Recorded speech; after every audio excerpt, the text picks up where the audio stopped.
Hi guys! Once again, welcome na naman po sa ating YouTube channel. This is Shina Shop Vlog. For today's content, dahil bilang isang small YouTuber, bilang small vlogger, i-share ko sa inyo yung mga experience ko base sa mga naranasan ko sa small YouTuber. Guys, yung content natin ngayon is about sa pagbablog pa rin ito. Kasi syempre, kailangan natin mag-focus sa ating content guys. So, ang topic natin ngayon is paano magtiwala sa'yo ang mga viewers mo at ang mga subscribers mo. Based on my experience and my observation as a small YouTuber, magtitiwala sa iyo ang mga subscribers at mga viewers mo sa mamamagitan ng iyong mga content, which is babalik at babalik sila sa iyong YouTube channel dahil meron silang natutulutang aral or lesson sa iyong YouTube channel, like mga informative content.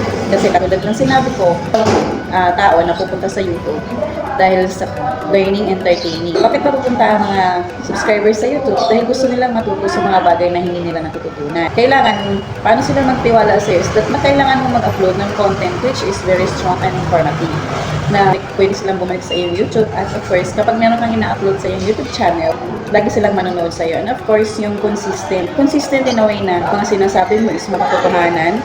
Nakikita nila na kasi sa mga experience na nalalaman mo sa pagbablog. So, talagang babalik at babalik sila, guys. Yan. So, po yung aking may share sa inyo, guys, na konting kaalaman at content na pwede kong i-share sa inyo as a small YouTuber, a small vlogger.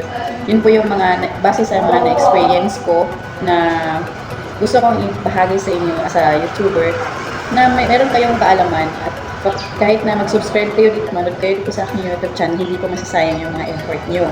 So, yun po yung strategy ko para naman magkaroon ng idea at magkaroon ng saysay yung pagpunta sa aking YouTube channel is that sinashare ko sa inyo yung aking mga experience at mga naranasan dito sa mundo ng pagbablog. So, dahil tulad ng sinabi ko, bilang isang healthcare worker, hindi ako makapag-focus sa content na gusto ko. Naisip ko na mag-vlog na lang ng mga bagay na naranasan ko sa pagbablog para naman kahit paano magkaroon yung idea yung aking mga subscribers at aking mga viewers. And of course, guys, yung mga nagbabalak ng vlog, magkaroon din po sila ng idea. And also, magtitiwala sa yung viewers at ang iyong mga subscribers dahil meron kayong bonding. Kumbaga meron kayong trust sa isa't isa. As a vlogger, meron na kayong tinatawag na bonding na kailangan panoorin kanila and yun, magkaroon sila ng idea dahil consistent ng iyong pagsasalita or pagbablog or pag-share ng iyong mga experience at yung topic na gusto mong iparating sa mga viewers na lalo sa mga nagbablog.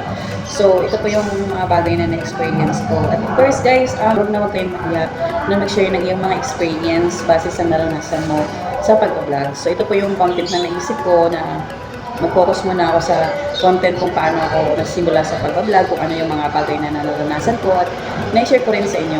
Maraming salamat sa pagpunta sa aking YouTube channel. This is Shina Shop Vlog. Nagsasabi sa inyo na kung kaya mo mabuhay today, I'm sure kaya mo rin mabuhay tomorrow. And maraming salamat. Don't forget to subscribe and hit the notification bell para kayo updated sa aking panibagong videos na yan. Thank you so much guys.